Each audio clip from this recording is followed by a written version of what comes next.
Nós estamos chegando já ao final da nossa Semana da Família e antes de estudarmos a Palavra de Deus hoje, eu quero falar a você sobre o programa Lares Abertos. Amanhã, sábado, dia 30 de maio, nós vamos estar abrindo os nossos lares, a nossa casa, para receber nossos amigos. E você já deve estar se preparando, já deve ter ouvido sobre isto nesta semana. Lembre-se de fazer os preparativos. Você deve convidar um amigo que ainda não tem um compromisso com Jesus, uma família amiga, preparar a sua família para receber essa família amiga na sua casa, abrir o seu lar, vão partilhar uma refeição juntos, vocês vão assistir um vídeo e vai ser entregue para esta família o livro missionário deste ano, o livro do Pastor Bulhon. Eu quero ainda lembrar a você da importância de você adquirir o livro O Lar Adventista. Outro livro importante para a sua casa, para a sua vida em família, é o livro Orientação da Criança. Nós usamos muitos textos desses dois livros durante essa semana. Vai ser muito bom para você ter esse livro na sua biblioteca. E eu quero convidar você agora...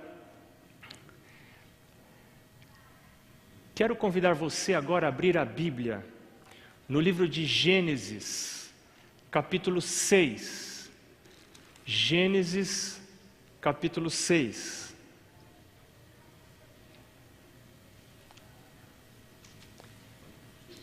Nós vamos ler dos versos 1 a 8. Gênesis, capítulo 6, versos 1 a 8. Mas antes de estudarmos a Bíblia, nós temos que orar. E você deve fazer isso lá na sua casa. Por falar nisso, como que está o culto familiar? Como é que está? É você com Deus. Não tem que dar satisfação para o pastor, não.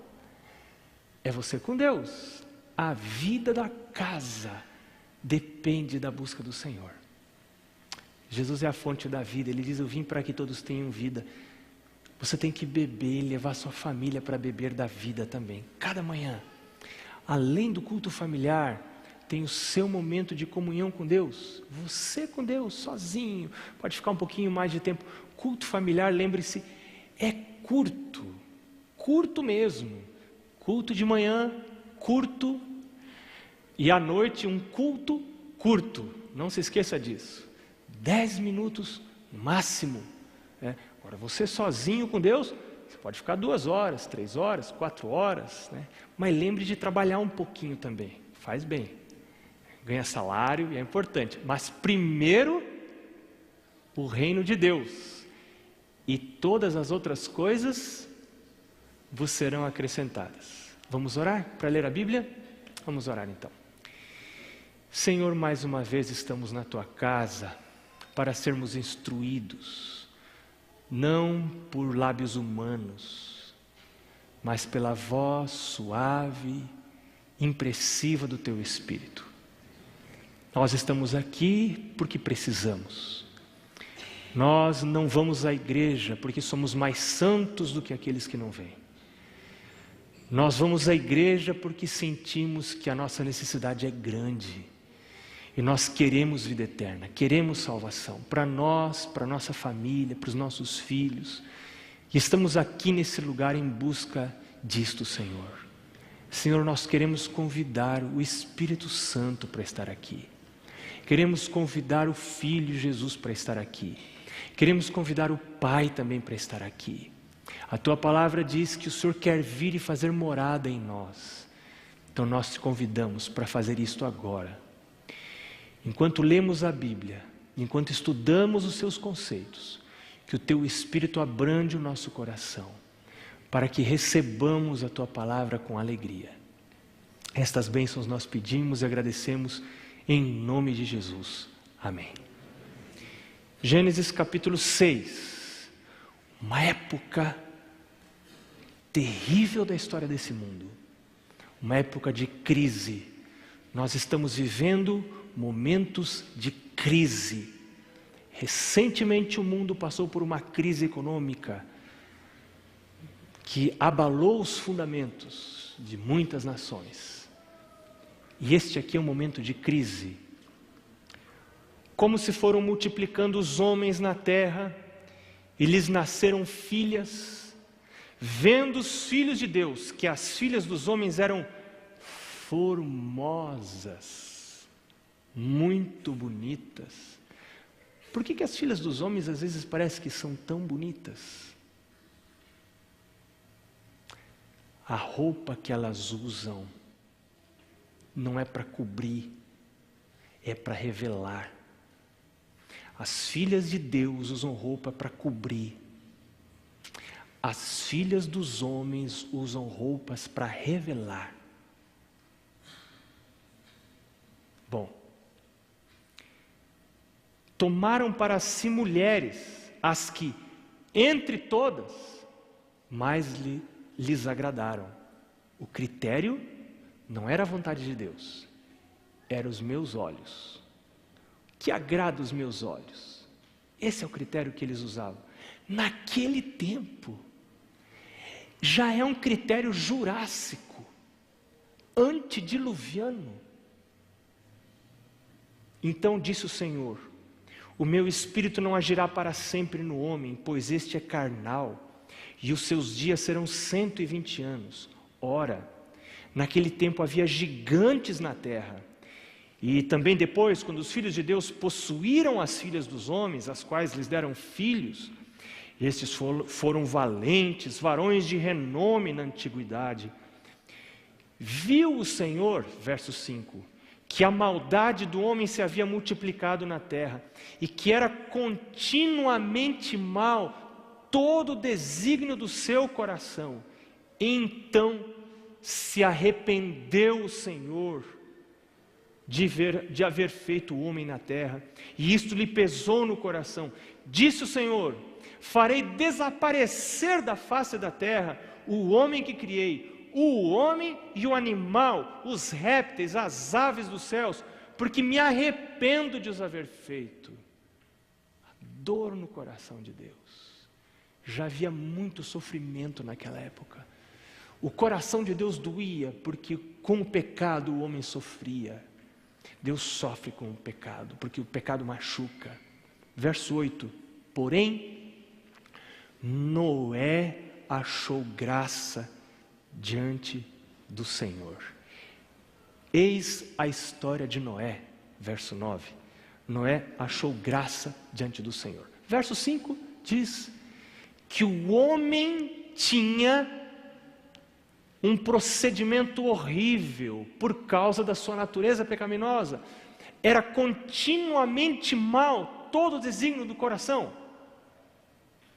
Nós nascemos pecadores, e quanto mais perto chegar da volta de Jesus, pior serão as atitudes dos homens, porque a maldade tende a piorar, tende a crescer. Mas como era Noé? Versos 8 e 9, a Bíblia diz que Noé era homem justo e íntegro entre os seus contemporâneos. Noé andava com Deus, homem justo e íntegro. Verso 9 diz: Noé andava com Deus. Por que ele era justo? Porque ele era íntegro? Não é porque Noé se esforçava mais que os outros, não. O segredo de uma pessoa justa, de uma pessoa santa, de uma pessoa íntegra, é andar com Deus. Quem anda com Deus fica parecido. Dize-me com quem andas, eu te direi quem és. Nós nos tornamos parecidos com aquilo que contemplamos. Que tipo de filme você contempla? Com que tipo de gente você anda? Nós ficamos parecidos com quem andamos. Por isso os filhos devem andar com os pais, os filhos devem estar perto dos pais, os filhos devem tirar férias com os pais, os filhos devem ficar em casa, e a casa deve ser o lugar mais agradável dessa terra, para que os filhos gostem de ficar ali, porque os filhos se tornam parecidos com os pais. Esse Noé recebeu uma revelação de Deus. Essa revelação dizia que uma era estava chegando ao fim. Alguma coisa, a história estava terminando como ela era até ali. Haveria destruição. E da aceitação desse plano de Deus dependia a própria sobrevivência de Noé. Se ele aceitasse o plano de Deus, ele sobreviveria. Se ele não aceitasse, não sobreviveria. É o mesmo que acontece hoje. Nós estamos no fim de uma era. Você está vendo coisas horríveis acontecendo, sendo noticiadas na televisão, entre famílias, entre pessoas, entre namorados. Coisas horríveis, catástrofes estão acontecendo, porque estamos chegando no fim de uma era. Livro do Apocalipse, livro de Daniel, dizem que nós estamos no fim do tempo do fim. E se você começa a estudar ali Daniel 8, Daniel 9, e entender essas profecias, que é gostoso entender, é gostoso estudar, requer raciocínio, você vai ver que nós estamos bem no fim do tempo do fim. Jesus está voltando, a história vai terminar do jeito que ela era até agora. Estamos numa época de destruição, todas as coisas serão destruídas, e Noé recebeu uma missão. Qual era a missão? A missão de Noé, que Noé recebeu, que Deus lhe deu, era construir um barco. Noé, você tem uma missão, o que você tem que fazer agora é construir um barco. Estar na missão era a sua salvação. Estar na missão era a salvação da sua família. O jeito que era na época de Noé é o jeito que é na época de hoje. Deus dá uma missão para mim e para você. Estar na missão é a minha salvação. Estar na missão é a salvação para a minha família, para os meus filhos. Quais foram as consequências disso tudo? Isso ocasionou uma drástica alteração nos planos da família. Eu fico imaginando Noé e a esposa dele. A Bíblia não revela o nome. A Bíblia revela o nome de muitas mulheres, mas da mulher de Noé não revela o nome. Mas eu fico imaginando as conversas do Noé com a esposa. Bem, o que nós vamos fazer? Vamos construir mais um puxadinho lá na nossa casa? Vamos pôr mais um andar lá em cima? Ela, não, bem, primeiro vamos arrumar o jardim, né? Nós vamos dar uma melhorada na casa. Agora nós temos que trocar os móveis, né? Bem, a gente tem que juntar um dinheirinho para pagar a faculdade dos filhos, né? O 100, o cão, 100zinho, né? O 100zinho, bem, está precisando estudar. Tinha o cão, o Jafezinho, que era o filhinho, né? Todos os filhinhos deles lá, gostavam dos filhos, tinham planos para o futuro. Vamos construir uma casa para cada filho, né? Para cada filho ter uma casa, não passar o trabalho que a gente passou. Isso não é bom, porque é bom dos filhos terem um pouquinho de trabalho, isso faz bem para eles. Mas eles tinham os planos. Agora Deus diz: Noé, a terra vai ser destruída. Senhor, toda a terra, toda, a minha casa também, sua casa também, tudo vai ser destruído. Houve uma drástica alteração nos planos da família. Mudou completamente. Sabe, dizem os estudiosos de família, que família é um sistema em mudança. Durante a vida de existência de uma família, ela passa por várias fases. E essas fases representam mudanças. E a família que não consegue se adaptar a mudanças, ela sofre muito, sofre demais. Então, famílias felizes são aquelas que conseguem se adaptar às mudanças, às fases diferentes da vida. Chegou o filho, bom, agora temos filhos. Os filhos foram embora, agora não temos mais filhos. Então, eu tenho que ser feliz em todas as fases, de cada jeito. Tem várias fases. Nós precisamos nos adaptar a elas. E nós precisamos saber, como Noé sabia, que estamos de mudança. Nada aqui nesta terra é definitivo. Jesus vai voltar, tudo vai terminar, a história vai acabar, as coisas serão destruídas, e a nossa vida tem que ser vivida pensando nestas realidades que estão muito próximas. No caso de Noé, eles perderiam tudo. Como no nosso caso, não vai dar para levar nada. A única coisa que vamos levar para o céu, quando Jesus voltar, é o nosso caráter. É o caráter que nós formamos. Quando a gente tem essa visão de que tudo vai terminar, há uma alteração no sistema de valores. Que valor tem uma xícara de porcelana importada chinesa num dia de terremoto? Que valor? Fugir de casa? Não, peraí que eu vou voltar lá pegar minha xícara. Que valor que tem uma xícara de porcelana importada? Então, as coisas mudam de valor de repente, quando a gente compreende que tudo vai acabar. Onde eles deveriam investir os recursos? Bom, Deus disse: Noé, você tem que construir uma arca. Agora, o investimento que Noé tinha, a poupança, Noé tinha um dinheirinho guardado lá na poupança, talvez. O que vai fazer com esse dinheiro? Vai destruir tudo. Agora eu vou construir mais um andar na minha casa, eu vou trocar de móveis, vou comprar uma geladeira nova. Mas escuta, Noé, vai acabar tudo, você está entendendo, Noé? Caiu sua ficha, Noé. Onde vou aplicar os recursos? Patriarcas e Profetas, página 95, veja esse texto, que coisa interessante. Esse texto diz que as obras de Noé testificavam da sua sinceridade.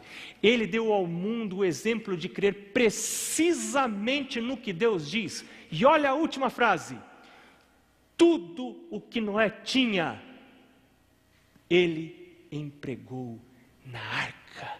Não era um homem inteligente. Noé percebeu a urgência do tempo em que ele vivia.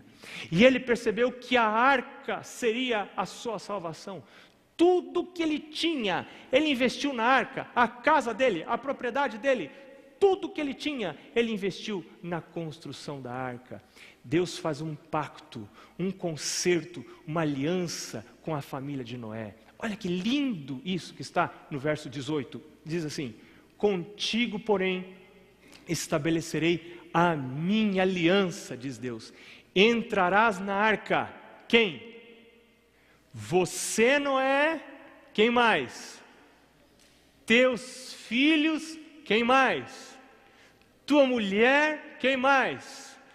Que coisa linda a família. Deus diz: Noé, se você aceitar o meu plano, se você envolver sua família na missão, se você colocar sua mulher na missão, se você pensar do jeito que eu estou falando, você está seguro, sua família está seguro. Vocês vão perder tudo, não tem como você conservar a sua casa, você vai perder tudo. Mas, Noé, eu faço um concerto com você. Você vai entrar na arca, e junto com você vão seus filhos, Noé. E não só seus filhos, sua esposa vai junto. E as suas noras vão junto. Já pensou Noé sozinho na arca? Tchau, pessoal. Sozinho não tinha graça. Vai ter graça ir sozinho para o céu? Noé dá uma resposta à revelação. Qual é a reação de Noé à revelação? A Bíblia diz no verso 22 que Noé agiu de acordo com todos os detalhes que Deus lhe havia ordenado. Não era um homem submisso. Eu sei de gente que não gosta de ler livros, alguns tipos de livros, porque não querem saber o que está escrito lá dentro. Porque algumas coisas que Deus deixou escritas para nós tocam em feridinhas que a gente tem. E tem gente que não quer que doa. Então tem alguns livros que essas pessoas não leem. Noé não era desse tipo de gente. Noé queria saber cada detalhe das orientações de Deus, ainda que desse trabalho, ainda que não tivesse de acordo com os seus gostos, com as suas preferências. E ele envolveu toda a sua família na missão. A missão passou a ser a principal atividade de Noé. Noé passou a ser um missionário de autossustento. Seus filhos param agora com tudo. Sabe, a gente ia plantar aquelas árvores, aquelas madeiras nobres lá naquele canto. Filhos, não vamos plantar mais nada. A única coisa que nós vamos fazer é plantar alguma coisinha para ir comendo. Mas nosso foco, nosso alvo agora é construir a arca. Era o que Deus mandou fazer. Trabalhou com os filhos na obra de Deus. Eu me lembro quando eu era pequeno. Pelo lugar que nós morávamos, eu devia ter no máximo 5 anos, talvez até menos de 5 anos. E eu me lembro que meu pai foi dar um estudo bíblico, e eu fui junto. Era na região sul de São Paulo, e era um lugar muito pobre, tão pobre que estava frio, e as pessoas estavam usando uma fogueira para se esquentar. E eu me lembro muito disso, porque eu cheguei perto da fogueira, criança gosta de fogueira, e uma fagulha saiu do fogo, E veio assim, eu achei bonitinho, ela veio caindo, caiu na minha calça. E abriu um buraco na minha calça. A gente já vivia com dificuldade, meu pai e minha mãe viviam com dificuldade, e agora eu voltei para casa com a calça furada. Mas onde eu estava nesse dia? Estava com meu pai. O que meu pai estava fazendo? Noé envolveu os seus filhos onde? Na missão. Jesus vai voltar. Filhos, o dilúvio está chegando. Nós vamos juntos, filhos. Vamos construir a arca. Tudo quanto eles tinham, eles aplicaram na arca. E qual foi o resultado? Versos 11 a 13. Nesse mesmo dia, entrou Noé na arca, e juntamente com ele, olha que coisa linda, eles entraram todos na arca, Sem, Cão e Jafé, como também sua mulher e as 3 mulheres de seus filhos. Que bênção, que gratidão!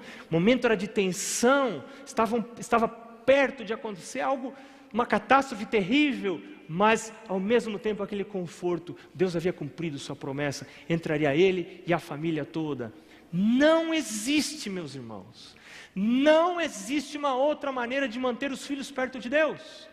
Se você pensa que apenas deixar os filhos na igreja vai mantê-los perto de Deus, você está enganado. O único meio de manter os filhos perto de Deus é envolver os filhos na missão. É como fez Noé. Noé disse: filhos, vocês não podem ficar olhando eu construir a arca, nós vamos todos nos perder. Eu não sei quando vem o dilúvio, então filhos, vamos comigo, filhos.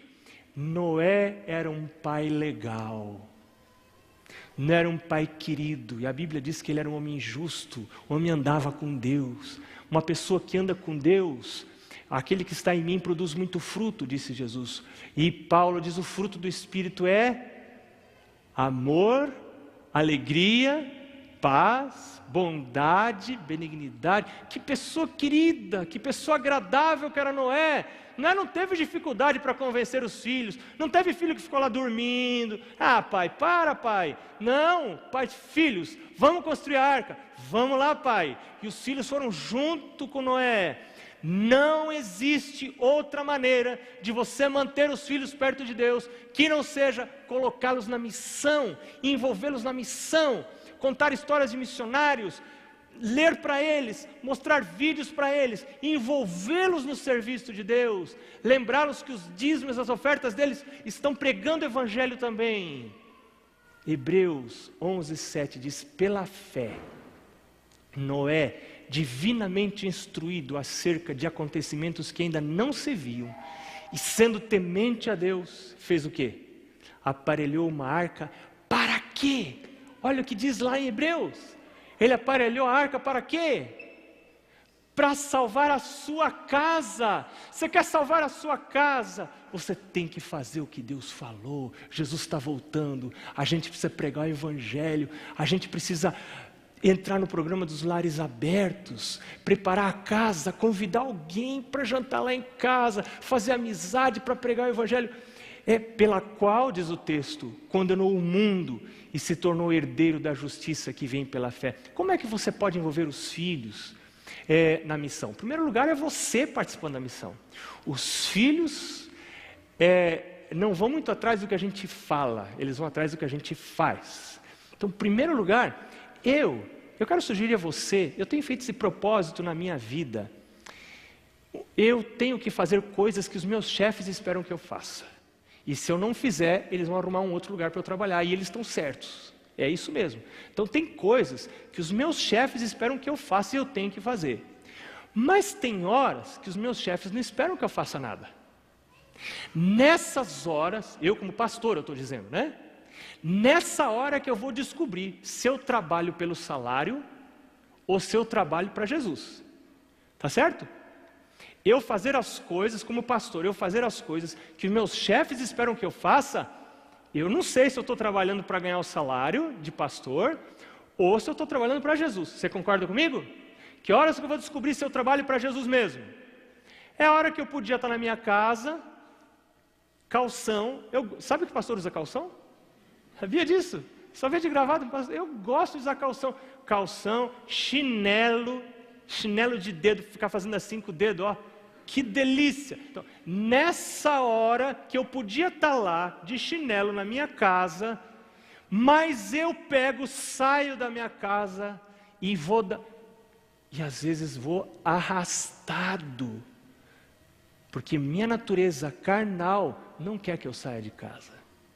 Ela quer dizer assim, ela fala assim para mim: você trabalha tanto, você viaja, fica descansando, você merece. E eu tenho a tendência de olhar para o meu conforto, mas a Bíblia diz que Jesus está voltando. Você quer ficar perto de Deus? Você quer que a sua fé esteja viva? Você tem que estar envolvido na missão. Você tem que estar conduzindo outras pessoas para Jesus. E se você fizer isso, seus filhos vêm atrás de você. Esses dias minhas filhas estiveram em casa. Quando elas foram embora, uma delas falou assim: pai, você tem um estudo bíblico aí para eu levar? Você tem, filha? Tem estudo bíblico para você levar. Os filhos têm que ver o pai e a mãe envolvidos na missão. Que coisas você pode fazer com e pelos filhos? Primeiro, estudos bíblicos. Eu tenho um casal de amigos na cidade de Florianópolis, muito amigos. Filhos jovens adultos já, estudam na Universidade Federal, Santa Catarina, os dois. Os filhos. Os dois filhos dão estudos bíblicos. Os filhos também têm um pequeno grupo. O pai, ancião da igreja, mas é um empresário, muito bem estabelecido, mas ele dá estudos bíblicos. A esposa dá estudos bíblicos. Os filhos dão estudos bíblicos. Não tem como você conservar filhos perto de Deus só frequentando a igreja. Não tem. A igreja não salva. É Jesus que salva. Uma outra ideia para você: pequenos grupos. Já falei sobre isso. Participar de pequenos grupos. Outros tipos de evangelismo. Uma outra ideia é colportagem. Colportagem não é só para quem precisa pagar o estudo, não. Colportagem é uma obra divina, é uma obra de Deus. Talvez aqui hoje Deus esteja chamando alguém para colportar, para ser um colportor, não porque não tem outro emprego. Deus não está precisando de pessoas. Tem gente que pensa: não, esse tipo de trabalho é só para quem está desempregado, então vai lá colportar. Não, não é isso não. Deus precisa de pessoas que poderiam fazer outras coisas, têm capacidades para fazer outras coisas, mas resolvem entregar as suas habilidades, seu serviço nas mãos do Senhor para pregar o Evangelho. Gente, todo jovem da igreja, pelo menos uma vez na vida, pelo menos numas férias, deveria ter a experiência da colportagem. Que coisa maravilhosa! Eu fui 4 férias. Minhas filhas, minha filha mais velha já foi 2 vezes, minha filha mais nova já foi 1 vez. Que coisa maravilhosa ter essa experiência de sair de casa e trabalhar para Jesus e se autossustentar durante 1 mês, entregar as férias. Você vai ficar fazendo nas férias? Olhando televisão, olhando filme que vai estar ali entrando, vai estar colocando coisas que não são do reino de Deus na sua mente, fica ali nas férias, gastando tempo, e Jesus voltando, e as pessoas perecendo, e você está lá trabalhando, né? Você sabe que hoje tem grupos de brasileiros indo trabalhar nos Estados Unidos como colportores? Vários, tem gente daqui de Curitiba indo trabalhar nos Estados Unidos, daqui do sul do Brasil, vários. Antigamente os americanos vinham ser missionários aqui, agora está invertendo, daqui brasileiros estão indo ser missionários lá. Lá nos Estados Unidos tem um projeto de colportagem chamado Luzes para a América.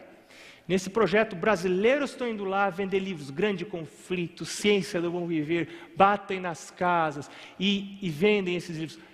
Há algum tempinho atrás, eu estive visitando um grupo desses na cidade de New Bedford, Massachusetts. Veja, ali está a foto deles. Estive fazendo um culto com eles, brasileiros, membros da igreja, vários deles, alguns deles daqui do sul do Brasil, outros de outros lugares, dedicando suas férias para Jesus. Alguns vão para dedicar meio ano da vida para Jesus. Gente, quem participa de um trabalho desses nunca vai esquecer, porque você não consegue fazer um trabalho desses sem a presença de Jesus, e você tem uma intimidade muito grande com Jesus quando participa desse tipo de trabalho. Talvez Deus esteja chamando jovens aqui hoje, aí nos auditórios, Deus esteja chamando você para se entregar para o ministério, para se tornar um pastor, ou para estudar enfermagem, ou para fazer medicina, algum trabalho que possa ajudar outros seres humanos, e entregar essa habilidade, esse dom para Deus, trabalhar como missionário numa outra região do mundo, né? Trabalhar na África, trabalhar na Ásia, na Janela 1040, há vários países onde a verdade não chegou ainda. E para você que tem esse sonho, eu quero mostrar isso aqui. Essa tela é muito importante. Esse SVA se chama Serviço Voluntário Adventista. Anota esse site. Olha esse site, www.igrejaadventista.org.br/voluntários. Esse site vai dar explicações em português para você, que vão levar para esse outro site em inglês, que é o site principal, onde você pode se cadastrar. Há um cadastro sério que é feito, e você pode encontrar posições no mundo inteiro, na Europa, nos Estados Unidos, na Ásia. Eu tenho conhecidos que estão trabalhando na Ásia hoje, na Europa. Esses dias, minhas filhas estão começando a preencher esse cadastro, elas têm vontade de participar desse serviço voluntário. Eu vi posições, por exemplo, tinha lá, trabalho numa clínica para idosos na Itália, né? Então a pessoa vai lá, passa meio ano, né? Recebe uma ajuda de custo para o seu sustento local ali, mas vai lá dedicar esse trabalho para Deus. É um serviço voluntário, não é um trabalho remunerado, ganha uma ajuda de custo apenas. Mas gente, você participando disso, participando da missão, indo para países pobres, gente que precisa, você está trabalhando para Jesus. E às vezes ainda pode até aprender uma língua, né? Desenvolver uma língua, trabalhando fora do país e trabalhando para Jesus. Eu creio que nós estamos no fim do tempo do fim. Jesus está nos chamando para fazermos alguma coisa. Aí uma outra foto, mais fotos do serviço voluntário adventista, né? São geralmente jovens, até 28, 30 anos, não me recordo assim, bem corretamente da idade, mas tem uma idade limite para você participar disso aí. Vale a pena você anotar esse site, www.adventistvolunteers.org, né? E você pesquisar e entrar lá. E um outro programa Lares Abertos, amanhã o programa Lares Abertos, dia 30 de maio, você vai abrir sua casa para receber vizinhos, amigos, que você já conversou com eles, preparou uma refeição gostosa, vão assistir um vídeo, vai orar com eles e entregar o livro do pastor Bulhon. Eu quero mostrar para você um vídeo agora, da experiência de alguns pais da cidade de Itajaí, em Santa Catarina. Então, preste atenção no que esses pais fizeram com esses filhos. E fique imaginando qual será o futuro dessas crianças, o futuro desses filhos. Veja lá, isso aconteceu em Itajaí, Santa Catarina.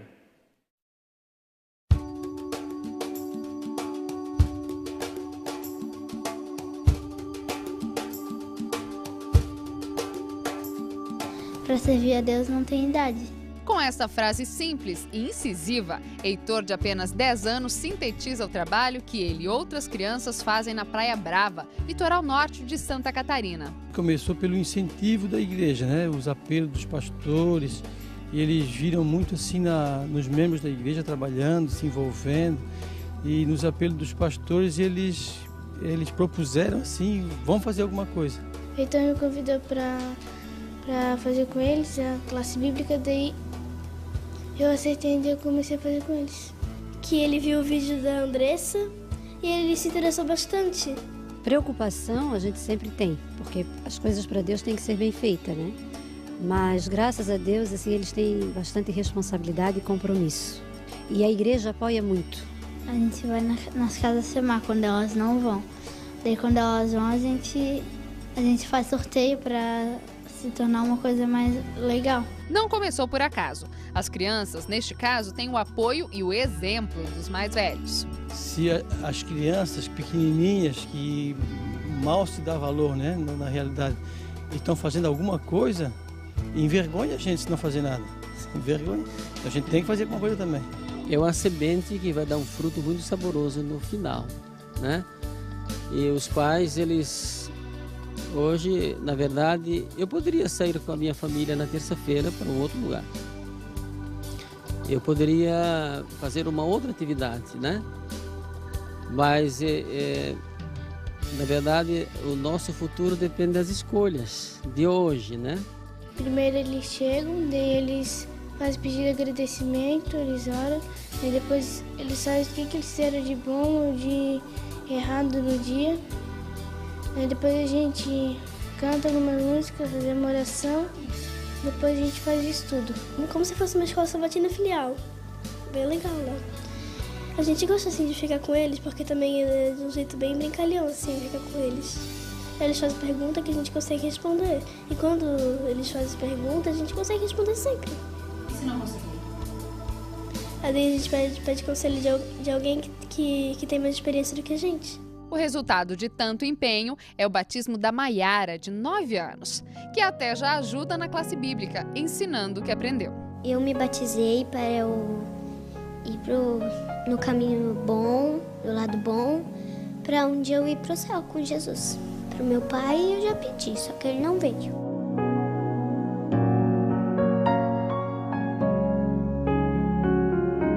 Eu peço para que Deus abençoe a minha família, meu pai e minha mãe possam vir na igreja, se batizar. Bastante gente poderia fazer, porque se fosse todo mundo não ia ter gente para fazer outras coisas. Mas se tivesse bastante gente fazendo, ia ficar melhor, ia ser mais fácil de levar a mensagem para as outras pessoas. Porque logo Jesus vai voltar e se a gente não fizer nada, é possível que a gente fique aqui.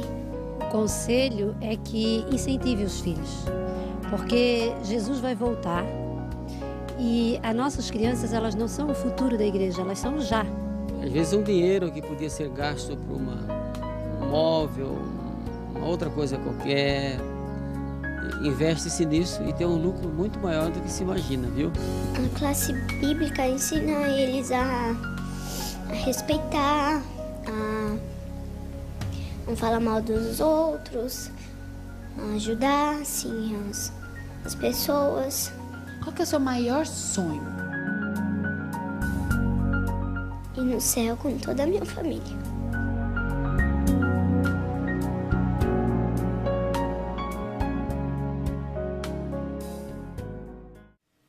Filho, filha, Jesus está chamando você. Eu quero ler com você mais um texto. Antes de fazer um convite para aqueles pais que querem dedicar sua casa para Jesus, que querem abrir o seu lar para Jesus, amanhã, no programa Lares Abertos. Para aqueles pais que estão sentindo o chamado de Deus para ter um pequeno grupo em casa, por causa dos outros de fora, mas por causa dos seus filhos também. Olha o que diz Jesus, Mateus 24. Pois assim como foi nos dias de Noé, também será a vinda do Filho do Homem. Porquanto assim como nos dias anteriores ao dilúvio comiam, bebiam, casavam e davam-se em casamento até o dia em que Noé entrou na arca e não o perceberam, senão quando veio o dilúvio e os levou a todos, assim será também a vinda do Filho do Homem. O Senhor está querendo levar famílias unidas para o céu. A Eliane vai cantar. E eu quero convidar pais que estão querendo dedicar a sua casa para Jesus. Agora sim, se você é filho e está sentindo o chamado de Jesus para se dedicar para Ele, para trabalhar para Ele, quero convidar você para vir também. Nós vamos orar aqui. Uma oração de dedicação ao Senhor.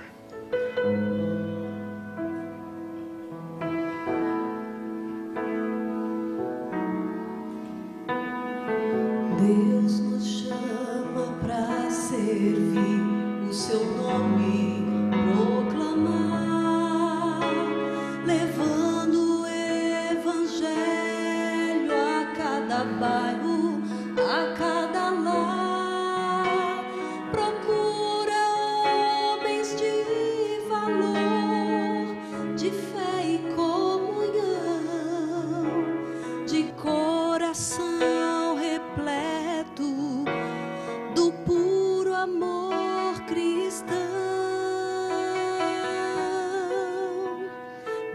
Deus não precisa de alguém, intelecto ou incomum, e nem está buscando alguém só para ser mais um. Embora chame a muitos, bem poucos querem vir. Venha então você servir.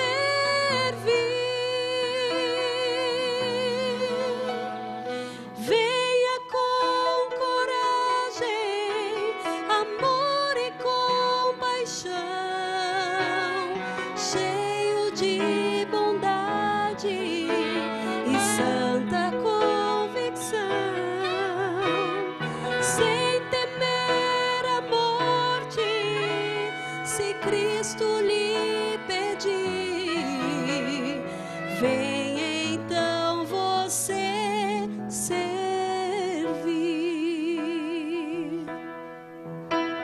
Deus chama aqueles filhos que um dia transformou e quer mostrar ao mundo que a verdade triunfou. São poucos, não são muitos, mas são cheios de poder. Junto a esses quer você. Venha com coragem, amor e compaixão, cheios de bondade e santa convicção, sem temer a morte, se Cristo lhe pedir. Venha então você servir.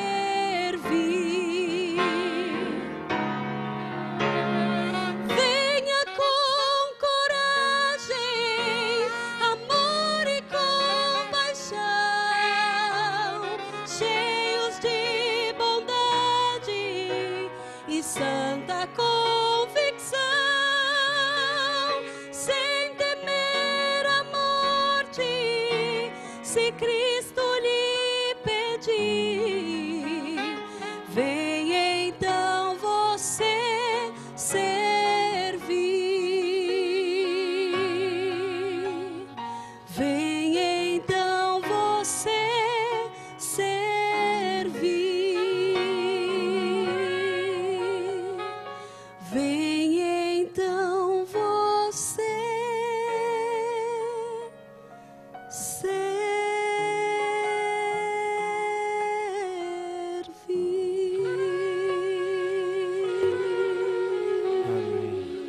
Amém. Quero convidar você para orar. Vamos orar a Jesus. Que bom que vocês vieram. Que bom. Deus te abençoe. Deus abençoe essa menina. Andar nos caminhos dele. Vamos orar? Senhor, sabemos que estamos muito perto do dia da tua vinda. Esse mundo não vai continuar por muito tempo. Nós estamos de partida. As coisas desaparecerão. A Bíblia diz que os elementos ardendo se desfarão. A terra e as coisas que nela há serão abrasadas.